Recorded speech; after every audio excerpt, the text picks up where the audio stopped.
The rain came down hard that Tuesday evening, turning the streets into rivers and the sidewalks into obstacle courses of puddles. Linda was tired. Not just regular tired, but the kind of exhausted that seeps into your bones after working 12 hours straight. Her feet ached in her old sneakers, and her uniform smelled like coffee and bacon grease from the diner where she'd just finished her second shift of the day. She pulled her thin jacket tighter, wishing she'd remembered to grab an umbrella that morning. But mornings were always rushed. Get her daughter ready for school, pack lunches, catch the first bus, and hope she wasn't late for her morning shift at the grocery store. Then straight to the diner for the evening rush. That was her life now. Had been for the past 3 years, ever since her husband passed away from a heart attack, leaving her with a 16-year-old daughter and a pile of medical bills that seemed to grow every month. Linda didn't usually feel sorry for herself. She was a fighter. Always had been. But on nights like this, when the rain soaked through her jacket and her stomach growled because she'd skipped dinner again to save money, it was hard not to wonder if things would ever get easier. The bus stop was just ahead. Another 20 minutes and she'd be home. Maybe Rachel had remembered to start dinner. Probably not, though. Her daughter was a good kid, but she was 16 and easily distracted by homework and her phone. That's when Linda noticed him. An old man sat on the bench at the bus stop, completely drenched. He wore a thin cardigan and dress pants, no jacket, no umbrella. His gray hair was plastered to his head and he was shaking. Not just shivering from the cold, but trembling in a way that made Linda's heart skip. She should keep walking. She was already late. Rachel would be worried. And she didn't know this man. He could be anyone. But her feet stopped moving. Something about the way he sat there looking confused and lost reminded her of her own father before he'd passed.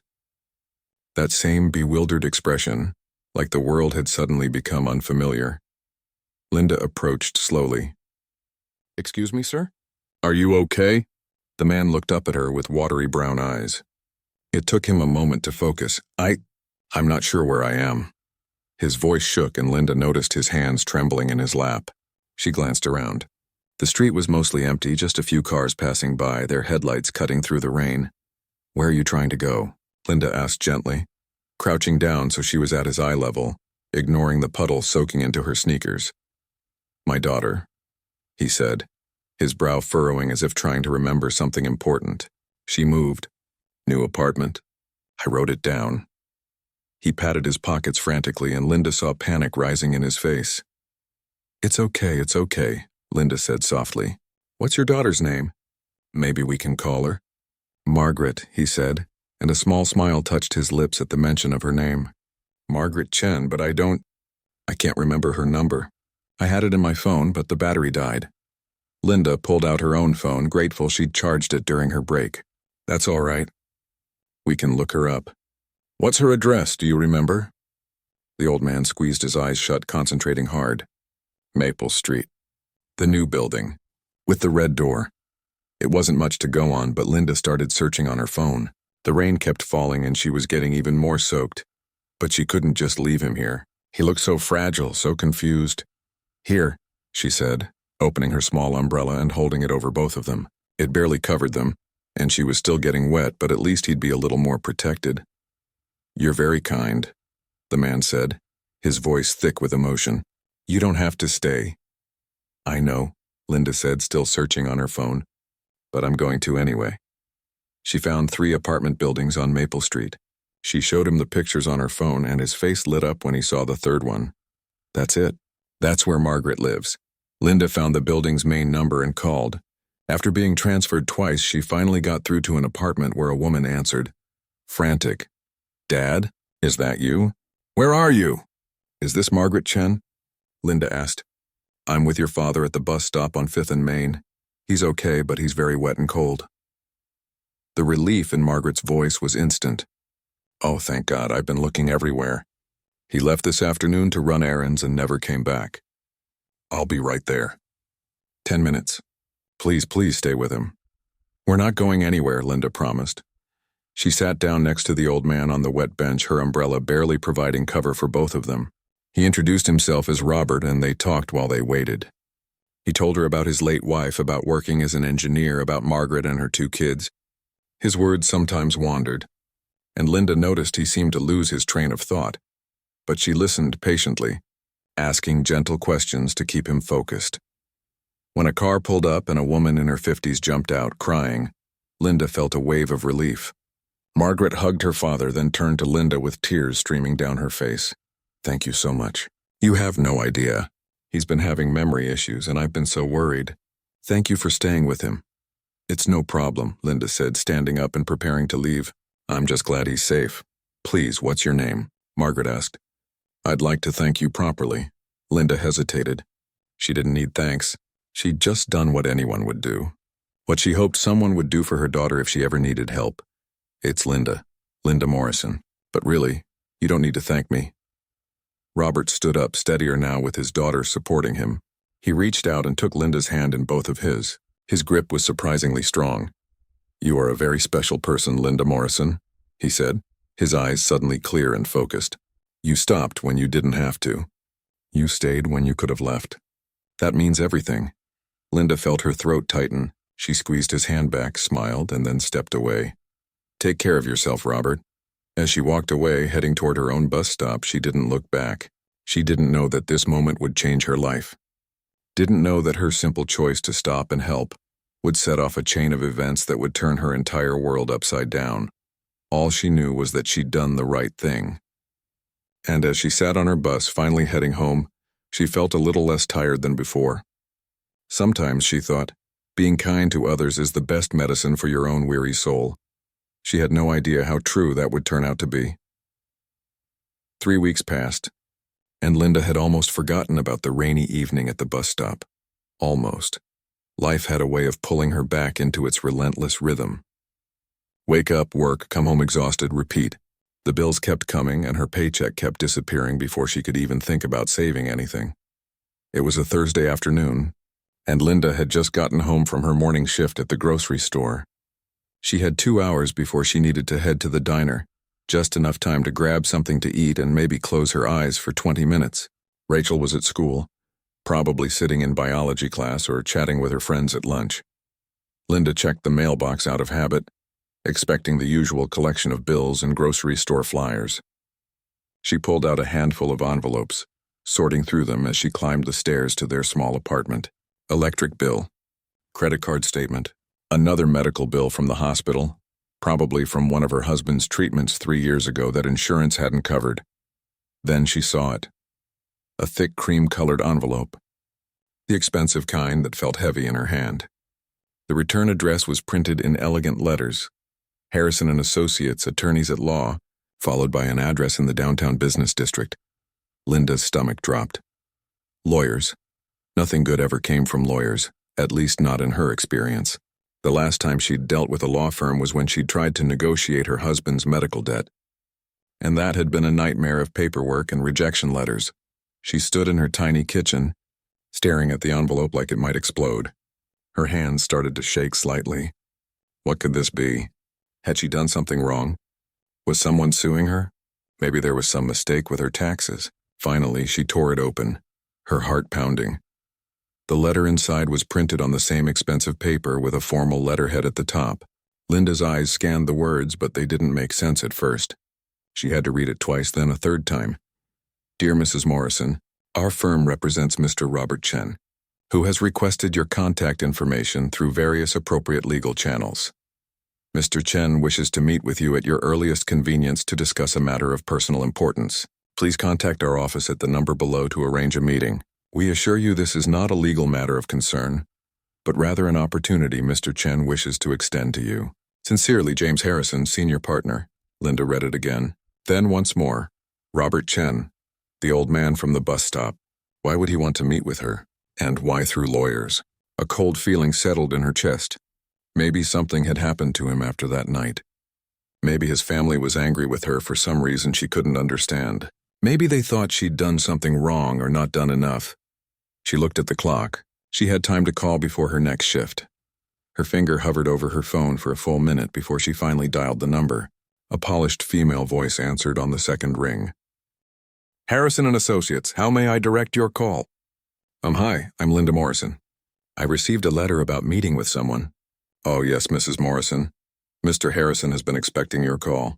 Let me transfer you directly to him. Before Linda could respond, classical music filled her ear. Her palms were sweating. She wiped them on her work pants. "Mrs. Morrison?" A warm male voice came on the line. "Thank you so much for calling. I'm James Harrison. I'm sure you're quite confused about receiving our letter." "That's putting it mildly," Linda said, then worried she'd been too casual. "I mean, yes, I'm not sure why Mr. Chen wants to see me." "I understand completely. Mr. Chen has asked me not to discuss the details over the phone, but I can assure you this is a positive matter. He simply wishes to express his gratitude to you in person and discuss a proposal he has in mind." "A proposal?" Linda's confusion deepened. "I know this all sounds very mysterious," Mr. Harrison said, and she could hear a smile in his voice. "Mr. Chen can be quite old-fashioned about certain things. He prefers to discuss important matters face-to-face. Would you be available to come to our office this Saturday at 10 in the morning? The meeting shouldn't take more than an hour." Saturday was one of Linda's few days off. She usually spent it doing laundry, cleaning the apartment, and trying to catch up on sleep. But her curiosity was eating at her now. "I suppose I could do that," she said slowly. "Wonderful. Do you have something to write down the address?"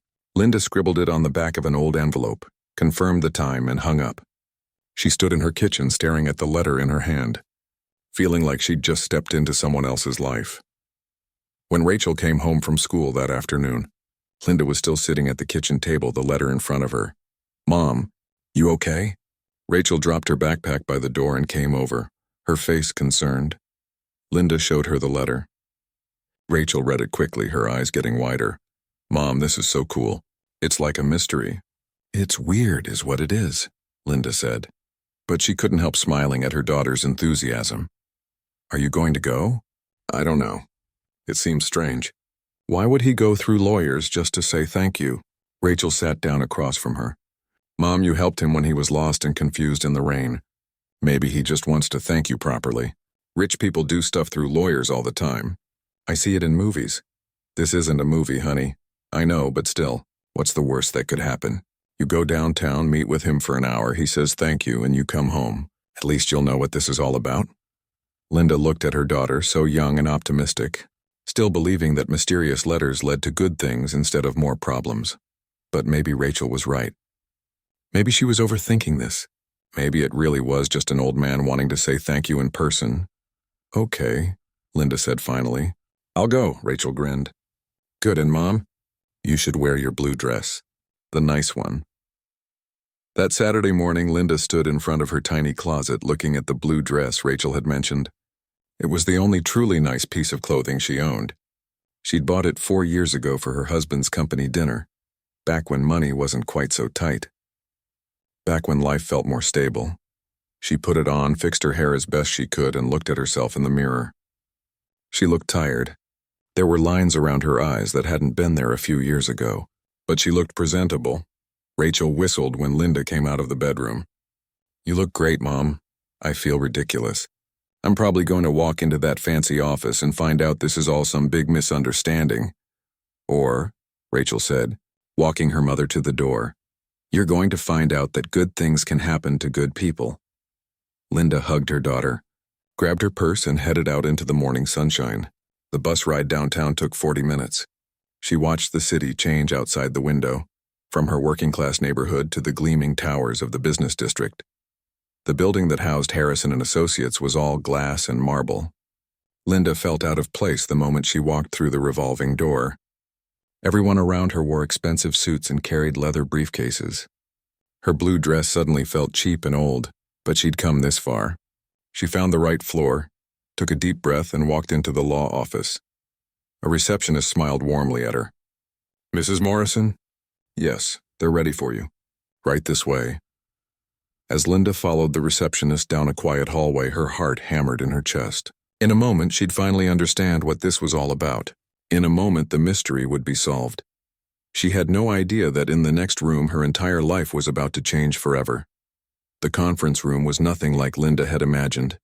She'd expected something cold and intimidating, all dark wood and serious faces. Instead, the room was bright and welcoming, with large windows overlooking the city and comfortable chairs around a polished table. And there, sitting at the far end, was Robert. He looked completely different from that rainy night.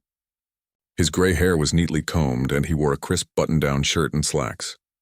His eyes were clear and alert, with none of the confusion she'd seen before. When he saw her, his entire face lit up. "Linda." He stood up a bit slowly and walked toward her with his hand extended. "Thank you so much for coming." Linda shook his hand, still confused but relieved to see him looking so well. "Mr. Chen, it's good to see you're okay. Please call me Robert. And let me introduce you to my attorney, James Harrison." A man in his 50s with kind eyes and an easy smile stepped forward and shook her hand. "Mrs. Morrison, pleasure to meet you in person. Please have a seat." Linda sat down, her purse clutched in her lap like a shield. Robert sat across from her, and Mr. Harrison took a seat beside him. There was a folder on the table in front of the lawyer. "I'm sure you're wondering why I asked you here," Robert said, leaning forward slightly. His voice was steady and warm. "The thought crossed my mind," Linda said, trying to keep her voice light despite her nerves. Robert smiled. "I want to start by telling you what happened that night we met." "Do you mind if I explain?" Linda shook her head. "Of course not. That evening I was having a stroke," Robert said simply. "A minor one, but a stroke nonetheless. I didn't realize it at the time. I just knew I felt confused and disoriented. I'd left my daughter's apartment earlier that day and somehow got turned around. When the rain started, I just sat down at that bus stop, not knowing what else to do." Linda's hand went to her mouth. "Oh my God. If you hadn't stopped," Robert continued, "if you hadn't stayed with me and helped me contact Margaret, things could have gone very differently. The doctors told me later that staying calm and getting help quickly made all the difference. You see, the confusion, the trembling, those were all symptoms. But you kept me calm. You kept me safe." "I didn't know," Linda whispered. "I just thought you were lost." "Exactly," Robert said. "You didn't know, but you helped anyway. You were late getting home. You were tired. You were soaking wet, but you stayed." Linda felt tears pricking at her eyes. Anyone would have done the same thing. Robert shook his head gently. "That's where you're wrong, Linda.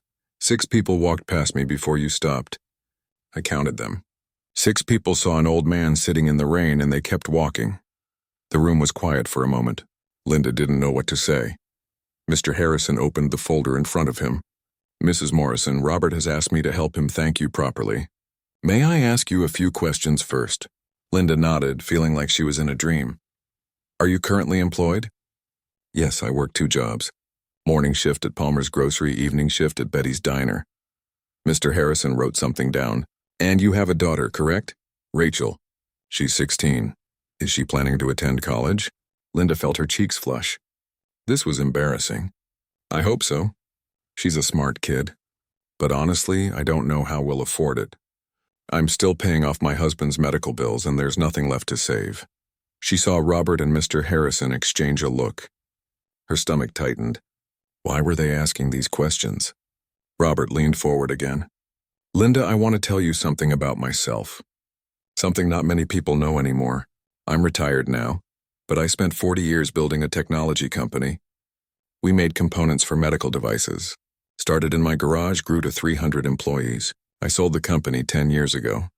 Linda wasn't sure where this was going, but she listened. "I made a lot of money," Robert continued. "More money than one person needs in a lifetime. My wife passed away 5 years ago, and since then, I've been trying to figure out what to do with it all. Margaret is taken care of. My grandchildren are taken care of. But I wanted to do something more. Something meaningful." He paused, looking directly at Linda. "That night in the rain when you stopped to help me, something changed. Here I was, a man who'd spent his whole life focused on business and success, and I couldn't even remember my own daughter's address. I felt helpless and scared. And then you appeared. You didn't know who I was. You didn't know if I had money or not. You just saw someone who needed help and you gave it." Linda felt tears rolling down her cheeks now. She didn't try to stop them. "You reminded me of what really matters," Robert said, his own voice thick with emotion. "Kindness. Simple human kindness. Not success, not money, not achievements. Just one person caring about another." Mr. Harrison slid the folder across the table to Linda. "Mrs. Morrison, Robert would like to do 3 things for you. If you'll accept." Linda looked down at the folder, afraid to open it. "First," Mr. Harrison continued, "he'd like to pay off all of your outstanding debts. Medical bills, credit cards, everything. We've already done the research. With your permission, we can contact your creditors directly. Linda couldn't breathe. She stared at the lawyer, certain she'd misheard. Second, he'd like to establish a college fund for Rachel. Enough to cover 4 years at any university she chooses, plus living expenses. Linda couldn't form words. This couldn't be real. And third, Robert said, taking over, I'd like to offer you a job. A real job, not 2 shifts that wear you down to nothing. I'm starting a charitable foundation. It's going to help families like yours, people who work hard but can't get ahead because life keeps knocking them down. I need someone to help me run it. Someone who understands what these families are going through because they've lived it. Linda put her hand over her mouth, sobbing now. This is too much. I can't accept this. I just helped you find your daughter. You saved my life, Robert said firmly. You don't think you did anything special, but you did. And more than that, you showed me what I'm supposed to do with the rest of my life. You gave me purpose again. But I don't know anything about running a foundation, Linda said through her tears. I work at a grocery store and a diner. You know about struggling to make ends meet, Mr. Harrison said gently. You know about choosing between paying bills and buying groceries. You know what people really need because you've needed it yourself. That's more valuable than any business degree. Robert reached across the table and took Linda's hand. I'm not doing this out of pity, Linda. I'm doing this because you deserve it. Because Rachel deserves to see her mother succeed. And because together we can help hundreds of other families who are exactly where you are now. Linda looked at this kind old man. This stranger who wanted to change her entire life because she'd shared an umbrella and made a phone call. It seemed impossible. It seemed too good to be true. I don't know what to say, she whispered. Say yes, Robert said, smiling. Say yes, and let's change some lives together. Linda thought about Rachel at home, probably watching TV or doing homework. She thought about the stack of bills on their kitchen table. She thought about her worn-out sneakers and her exhausted body and all the nights she'd cried herself to sleep, wondering how she'd make it through another month, and then she thought about standing in the rain with this man, how easy it would have been to just walk by, but how she'd stopped anyway because it was the right thing to do. Maybe this was the universe's way of saying that kindness matters, that good people don't always finish last. Yes, Linda said, her voice stronger now. Yes, I'll do it. Robert's smile was brighter than the sunshine streaming through the windows. Then let's get started. Linda sat in the bus on the way home, staring at the folder in her lap. Inside were documents that would change everything. Papers to sign, account numbers, contact information. Mr. Harrison had explained it all carefully, but her head was still spinning. She kept expecting to wake up. Any minute now her alarm would go off and she'd realize this was just a beautiful dream. She'd still have to drag herself to the grocery store, still have to work the evening shift at the diner, still have to figure out which bill to pay late this month. But the folder was real. She could feel the weight of it in her hands. When she walked through the apartment door, Rachel jumped up from the couch. Well, what happened? Tell me everything. Linda set down her purse and just stood there for a moment. Then she started crying. Not sad tears, but the kind of crying that comes when you've been holding your breath for years and finally get to exhale. Mom, what's wrong? Rachel rushed over, her face full of concern. Nothing's wrong, Linda managed to say. Everything's right. Everything's so right, I can't believe it's real. She told Rachel everything. About Robert's stroke, about the offer, about the foundation. Her daughter's eyes got wider and wider until she was crying too, and they held each other in their tiny living room, laughing and sobbing at the same time. Does this mean you can quit the diner? Rachel asked. Both jobs, Linda said, still not quite believing it. I'm going to have one job, a real job with normal hours. And I can really go to college? Any college? Any college you want, baby.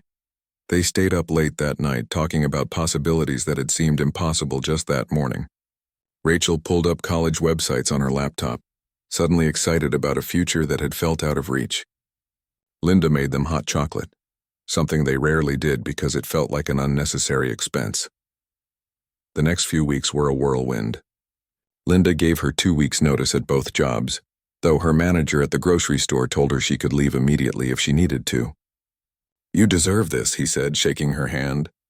You're the hardest worker I've ever had. At the diner, Betty herself came out of the kitchen when she heard the news. The old woman who'd owned the place for 30 years hugged Linda tight. You've been running yourself into the ground, honey. I'm glad you're finally catching a break. The debt payments happened faster than Linda could process.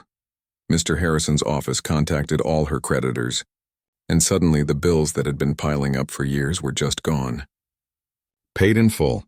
She kept checking her mailbox, expecting collection notices, but instead she got letters confirming zero balances. She cried when she opened each one. Robert called her every few days to check in, to explain more about the foundation, to ask her opinions on things. At first, Linda felt completely out of her depth. What did she know about running a charitable organization? But Robert was patient. "Tell me what you would have needed 2 months ago," he said during one call. "What would have made the biggest difference in your life?" Linda thought about it. Help with bills before they became impossible to pay. Someone to talk to who understood what it's like to be drowning. Job training, maybe, so I could get better work. Childcare help so I didn't have to worry about Rachel being home alone. "Perfect," Robert said. "That's exactly what we'll offer. You understand these families because you are one of these families." The foundation had an office in a modest building on the east side of town. Nothing fancy but professional and welcoming. Linda's first day of work felt surreal. She had her own desk, her own computer, her own business cards. Linda Morrison, Program Director, Chen Foundation. She stared at the card for a full 5 minutes. Robert came in that first morning with coffee and pastries. "I thought we'd start with the basics," he said. "I'll teach you the business side, the budgets and paperwork. But I need you to teach me the human side. Deal?" "Deal!" Linda said, shaking his hand. They made a good team. Robert had the experience and the resources, but Linda had something just as valuable. She knew what it felt like to skip meals so your kid could eat. She knew the shame of having your card declined at the grocery store. She knew the constant exhaustion of working 2 jobs and still falling behind. When families came to the foundation for help, Linda met with them personally. She looked them in the eye and said, "I understand. I've been where you are." And they could tell she meant it. There was the single dad working 3 part-time jobs who couldn't afford his daughter's asthma medication. The foundation paid for 3 months of prescriptions and helped him find 1 full-time job with benefits. There was the older woman who'd lost her husband and was about to lose her home. They paid her mortgage for 6 months while helping her get job training as a medical billing specialist.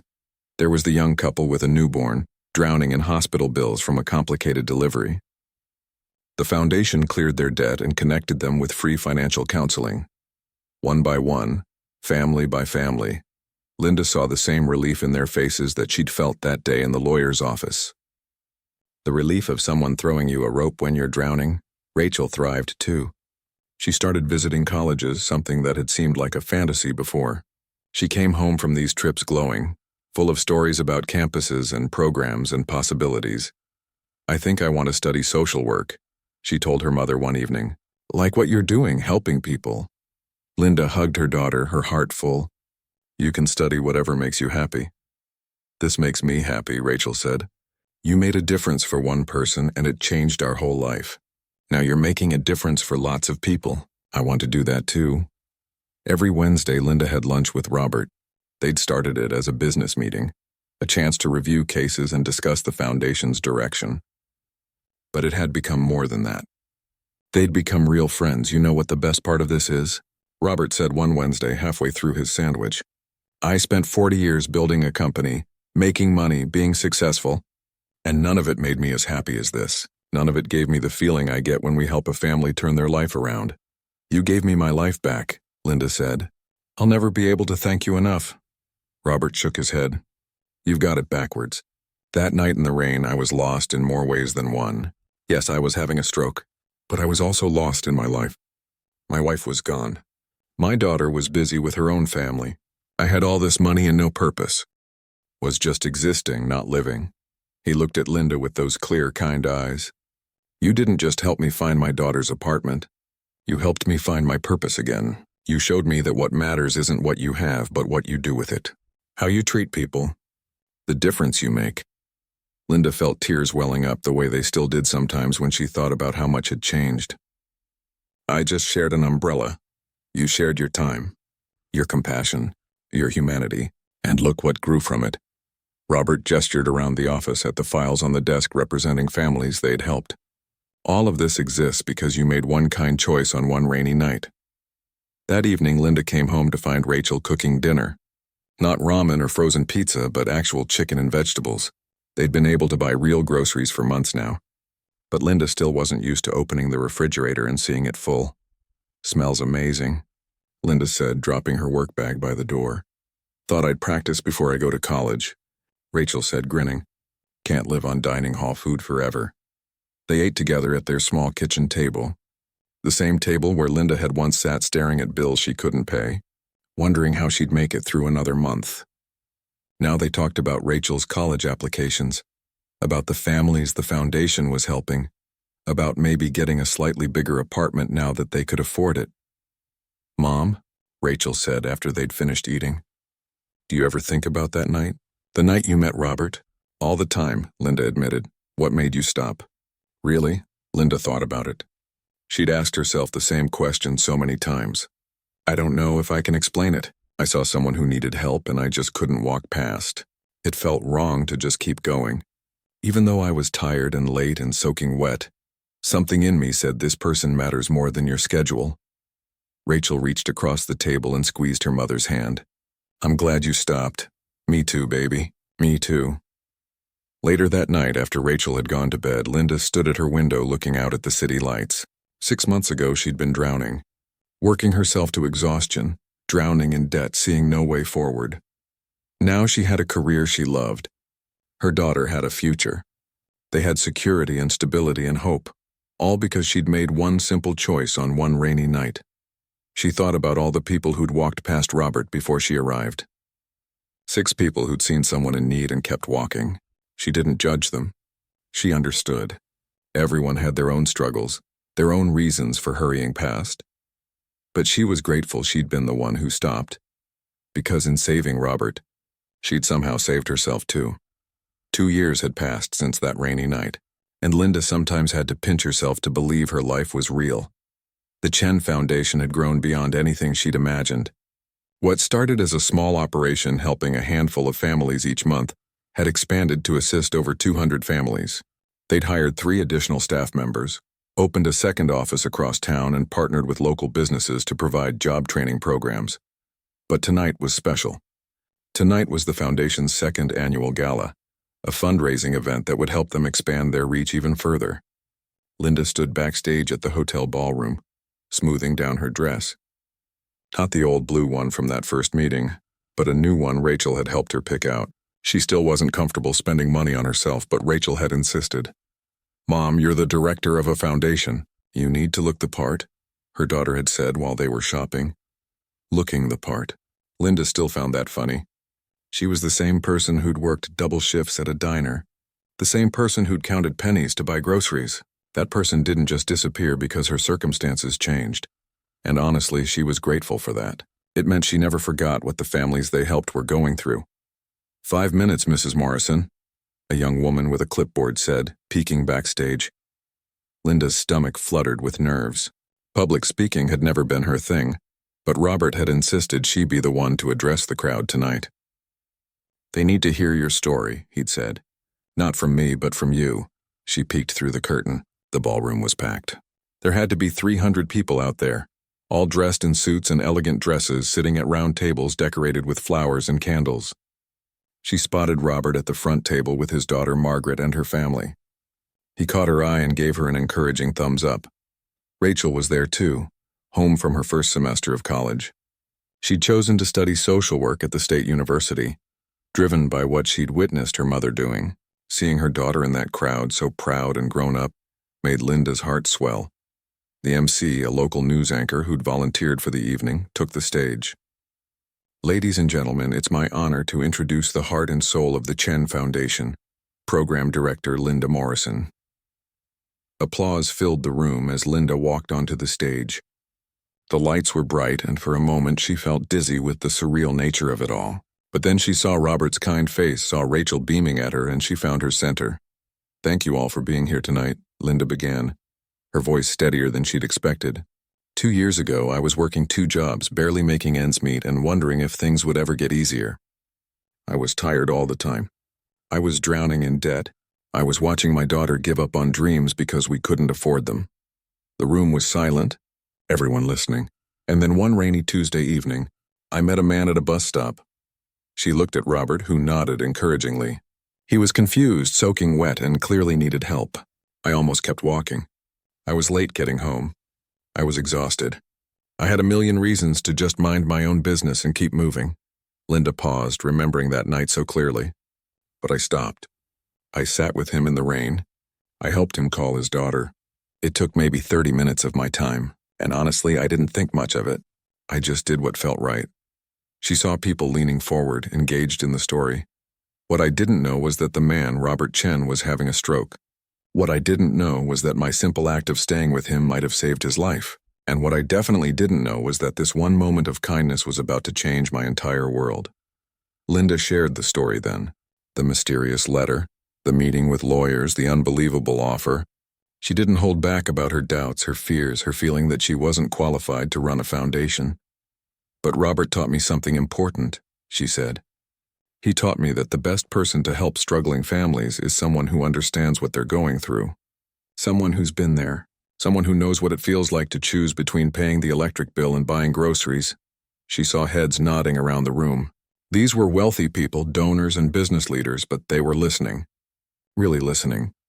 In the past 2 years, we've helped over 200 families. We've paid medical bills, prevented evictions, provided job training, and offered childcare assistance. But more than that, we've given people something just as important as financial help. We've given them hope. Linda's voice grew stronger. We've shown them that someone cares, that they're not alone, that one bad break doesn't have to define their entire life. She shared some stories, keeping the families anonymous but making their struggles real. The single mother who'd lost her job and was about to lose her apartment. The elderly man who couldn't afford his heart medication. The young family crushed by medical debt after their baby was born premature.